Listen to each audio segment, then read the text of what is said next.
ఏ బాటైనా పర్వాలేదంట, సమయంతో సాగటమే మన సింపుల్ సిద్ధాంతం.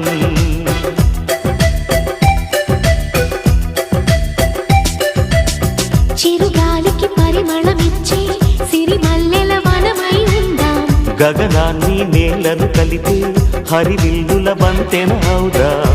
ఆనందం అంటే అర్థం మనమందా, ప్రతి పూట పాటై సాగే హుషారు సరిగమలో. ఎన్నో ఎన్నో రాగాలుండే సంగీతం కాదా, చల్లకి నవ్వుల కేరింత.